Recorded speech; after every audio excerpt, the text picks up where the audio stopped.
All right, I'm gonna try to make this video really quick. The sun is setting, it's getting cloudy. Been in Orlando, Florida for the last couple days. Let's see, today is, what's today? January 24th, 2024.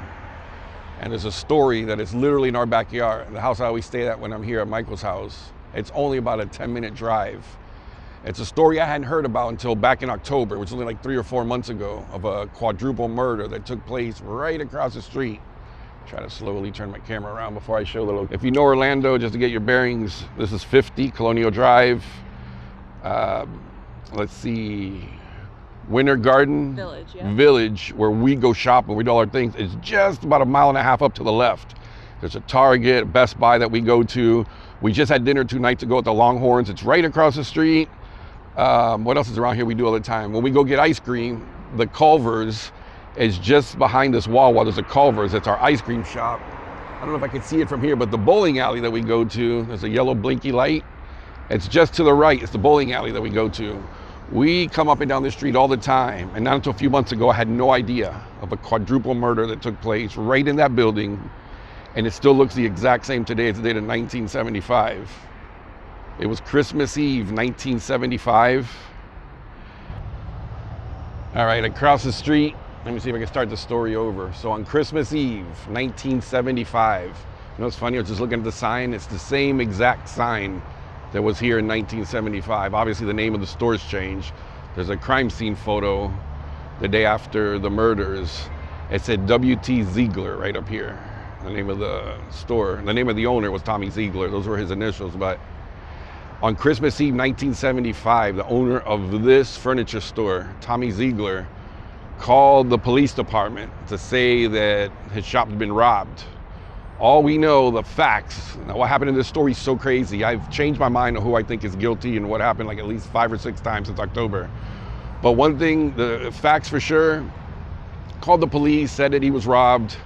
Police show up here, but back in 1975, it was the day before Christmas. Half the police department was at a Christmas party, and they came here straight from the party without any weapons, and they thought the guy that attacked Tommy might still be in the store. So they waited out here in the parking lot, which there's some crime scene pictures, old pictures that I found of the police out here waiting, to finally get some weapons brought to them to go inside. The power was completely shut down inside. It was all dark. Tommy comes out, had a gunshot wound to just down by his belly, and the police went inside, flashlights, and one by one they discovered the 4 bodies that were inside. All right, so when the police arrived here on Christmas Eve night, started walking around after Tommy called them to say he'd been robbed and shot, they rushed him off to the hospital. As they were walking around, they found the dead bodies of his wife, Eunice. Her parents were in there also, Perry and Virginia Edwards, and one of Tommy's longtime customers, someone that they knew. His name was Charlie Mays. They were all laying, none of them were together in different parts around the store. As I'm sitting here, I see the sign. I think I said it earlier, but it's the same exact sign that was here all those years ago, and the building looks the exact same. The story that Tommy tells is that he came to the store to meet his wife, who was going to get a chair, recliner of some kind for her parents, and that he came in the back door and was attacked immediately. He said he was shot and lost consciousness for a couple hours. The police right away, within a couple hours of coming here, looked around and right away said, Tommy's the only one that wasn't shot in the head. He was the only one that was left alive. They just went straight to the hospital to arrest him after a short investigation. So as the investigating kept going, there were so many theories on what happened here. There's Tommy's story that he came in the back door, was attacked immediately by Charlie Mays, who happened to be one of the dead bodies found inside. When the police got here, Mays had a pocket full of cash, some store receipts, and the police thought that that was all planned by Tommy Ziegler to make him look like the person that killed everyone, and that Tommy just shot himself so he doesn't seem that he wasn't a victim also. There was rumors that Tommy was a gay man, that his wife was gonna out him, and he was a big business guy. Back in 1975, Tommy was worth a little over $1 million, which in 75, today I think that's a lot of money. But in 1975, that was a whole lot of money. There's that sign again. Same spot, same sign, same pole. That Tommy planned on killing his wife, and her parents just happened to show up, and he had to kill them also. And the reason why they think Charlie Mays was like a setup guy. Charlie Mays had come here the day before Christmas to buy a TV for his family, and Tommy talked him into coming in on Christmas Eve. He said, no, come in at night at 7:30, even though the store closed at 6. He said, come in at 7:30 so that way you could surprise your family, which he thought was kind of weird.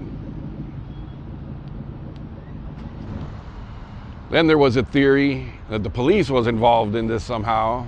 Tommy had a connection to the police and the mayor of town. He was like well connected, but there was a mystery guy that came down to the police department. His name was Robert Foster, that just pinpointed Tommy Zeigler, gave a perfect description of him, said that's the guy I saw coming out of the shop, or I saw him going in with a gun. He gave a lot of incriminating details against Tommy Zeigler. There are lots of police reports online. I was thinking of adding all those on here and showing pages of the police report. It's pretty clearly written. Back, I guess in 75, they wrote pretty good detailed police reports, but that's a whole lot of work. That's easy to find online. This Robert Foster guy's name just shows up many times. But then at the last moment, the police took his name off. They called it a clerical error, that there was never a Robert Foster that showed up, even though there's lots of pages, Robert Foster, that come in there. When you look up Robert Foster, the guy has a criminal record of armed robbery. The same night that the murders took place here, there was a gas station across the street. Now, I don't know if it's the same one that's over there where the Checkers is, but there was a gas station on the corner. They said across the street. I've looked up old pictures. I think there may be a gas station behind it, but just across the street on the corner, there was a robbery. And guess who got caught? And it was Robert Foster. So they're thinking that the police took away his name from this crime because somehow, for some reason, they were trying to pin it on Tommy. And then there's another gentleman's name to add to the mix. Felton Thomas was a guy that the police just came up with. And he says that he showed up with Charlie Mays to pick up that TV for his family for Christmas. And there's no way to, corroborate that with Charlie Mays because he's dead inside the store. He claims, now this is a crazy story, that he came here with Charlie Mays to pick up the TV. They pulled into the parking lot and Tommy Ziegler wasn't here. Tommy Ziegler showed up a little bit later, jumped into the truck and said, hey, come on guys, let's go somewhere. He said he had new guns that he wanted to test. His story is that Tommy Ziegler drove him to an orange grove somewhere not too far from here and asked them, hey, test these guns out, see what you guys think about them, and that they fired him out of the car and that Tommy Ziegler kept the guns. That's how he says, and the police say, fingerprints and gun residue were put on the hands of Charlie Mays and Felton Thomas, I can't remember his last name, that he had them go out there and shoot the guns so he could frame them for the murders. Felton Thomas, Charlie Hayes. So the story that Felton Thomas was telling about going out to shoot the guns, supposedly after they shot the guns, they come back to the furniture store to get the TV. Tommy says, oh, I don't have the keys to the shop. Let's pull around back. I would go around back, but this shop is open and I don't know, it looks suspicious recording the back of it, but they go around the back of the store. He claims, this is Felton Thomas telling the story, that Tommy Ziegler ordered Charlie Mays to go kill the power, cut off the power to the building, and says he didn't have the key, they should break in. He says that Tommy Ziegler got a metal pipe and started bashing a side window. Again, this is the police theory to make it seem that Tommy Ziegler is trying to make this look like a break-in. Felton Thomas is telling the story, and after a few shots at taking a crack at the window and cracking it open, he thought, okay, let's just go to my house and get the key and we'll come back. So when they came back, man, this is a crazy story. So they drive to Tommy's house, get the key to the store. They come back and go inside, and supposedly Charlie Mays, this is a story being told by Felton Thomas, Charlie Mays followed Tommy into the store, and Felton Thomas felt just weird about it. He goes, dude, this is a crazy situation. The power's off, I'm not going in there. And he took off, and then that's when Tommy supposedly killed Charlie Mays inside. There's still more players involved. All right, this is the closest I'm gonna get to the back of the furniture store or thrift shop that it is now. It's a big gray building behind me. There's a wall between the Wawa and the thrift store now, but that gray building back here was a furniture store. And there's another player involved that came forward to testify for the prosecution. All right, I'm trying to wrap this up. It's hard for me to remember all the names, but another guy that was involved, his name was Ed Williams. He was a close friend of the Zieglers and even spoke well of Tommy Zeigler, even though he was testifying against him in court. Ed Williams claims that Tommy Ziegler would help him out when he was down and out with money, give him little side jobs here at the furniture store. But what he was testifying to was that the day before Christmas Eve, when he saw Tommy Zeigler, he'd asked him to come here to the furniture store and meet him out back to bring his truck to help him move something.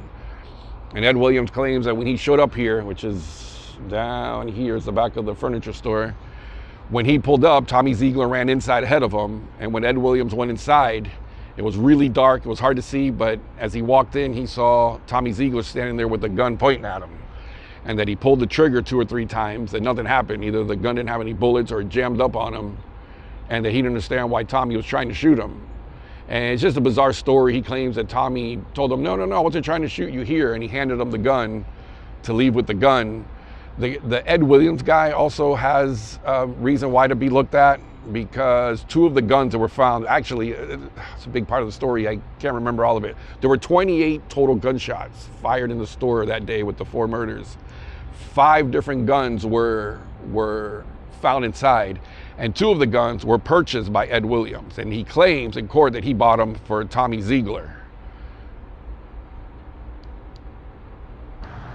All right, so the more I have read about this story in the last 3 months and have watched documentaries and looked up reports from the court, I go back and forth on whether I think Tommy did it or not. There's pictures that were taken. I'm gonna turn my camera around. There were photos that were taken by the local news on the night of the murders that shows a crowd gathered right here facing the building. You could see the sign in the background. And just as the bodies were being brought out, there's a crowd of people lined up facing the store. But in that picture, there's one man at the end that's facing the camera. It was Robert Foster, that same guy I brought up earlier that pinpointed Tommy, gave an exact description of Tommy, what Tommy looked like. And later we find out that the same night, Robert Foster robbed the gas station that was over here on the corner that same night. It's just so many, it's hard to believe, it's happened before, that the police or local government could be crooked. But it was another reason to believe that maybe Tommy didn't do it. And this guy, Robert Foster, that's in the photo, I'll try to post it in the video, that was here. They always say that sometimes people come back to their crime to see what's happening, but that's one of the many twists and turns. And then there's one last one when and I watch enough crime shows, I should know the name. The people that, not the guy that does the autopsy, but as they were investigating, there was a tooth. There was one tooth that was found on the body of Mays, Charlie Mays. And it didn't belong to any one of the 5 people that were in the store that night. It wasn't Tommy Zeigler, his wife, his in-laws, or Charlie Mays himself. So when they went looking to see whose tooth it could have been, of course, they looked up the mugshot of Robert Foster, and guess who's missing a tooth in the same exact spot? It's way more than coincidence to wonder if maybe he did or didn't have something to do with it. But at the end of it, I believe Tommy Ziegler was innocent. All right, so just as we're starting to wrap up the video with the Tommy Zeigler furniture store, a neighbor that was walking up the sidewalk just came by and saw us recording and just happened to say, hey, you guys wouldn't happen to be here because of the Tommy Zeigler case. I said, yeah, as a matter of fact, we are. And they gave a few more, because I asked them, do you believe he did it, or if he didn't do it? And I was telling them how I've gone back and forth on my videos saying, you know what, there's things I believe he did, I believe he didn't. If I had to if I was a juror, I would say you did not prove it to me. Yes, he could have done it, but there wasn't anything pointing to the fact that he did it. And then the person I spoke with lives here, I guess, or grew up here, knows a lot of the history, and which I knew. This was a very racist town, Central Florida, especially in the mid-70s, early 70s. And some of the conspiracies going around, we already knew, we mentioned earlier, that people thought Tommy was gay and that his wife was gonna out him, that's why he killed her. But another reason why they were saying the police may have been involved, the conspiracy, the rumors back then were that the chief of police was gay. And he was real close with Tommy, and if Tommy had gotten outed, he may have as well. And that's why the police were involved in having something to do with getting rid of his family, getting rid of Tommy. Another one that he mentioned is just up the street, on the other side, I got my camera pointing towards me, there was a black gentleman that was gonna open a liquor store, and the local powers that be, because of the racist days they were back then, the good old boys didn't want a black man to get a liquor license, and Tommy was helping them to get a liquor license. It's such a crazy story, which that may be the same. I'm gonna try to wrap it up here, because every time I try to stop the camera, I think of something else that I remembered. When Tommy was found guilty of this, the jury recommended life in prison, and the judge, which rarely happens, changed he went over them and said, no, we're gonna give him the death penalty. Come to find out, it's a conflict of interest. That judge was involved in that case that Tommy helped the business owner get the liquor license. They both were testifying for different sides. The judge was arguing on the side that he shouldn't be allowed to get the liquor license. Tommy was on the side that he should, and he helped him get that liquor license for his business.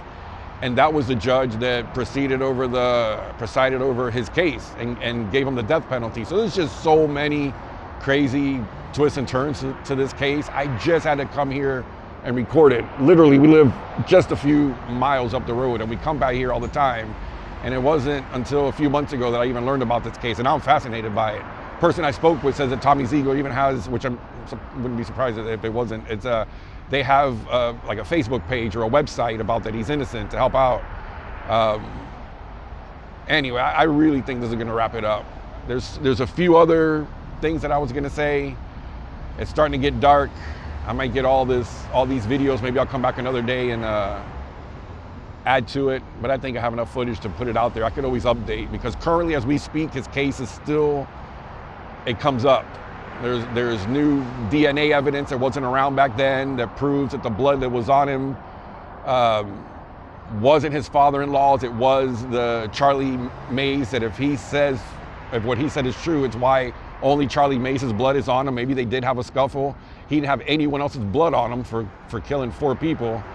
And there's a bicycle coming towards me.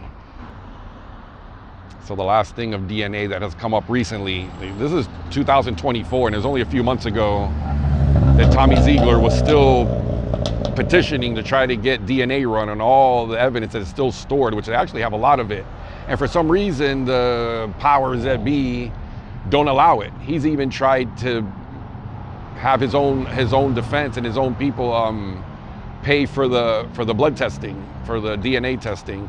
But one of the other things, Charlie Mays, who he claims had something to do with it, had blood under his shoes, under the soles of his shoes, that belonged to the father-in-law of Tommy Ziegler.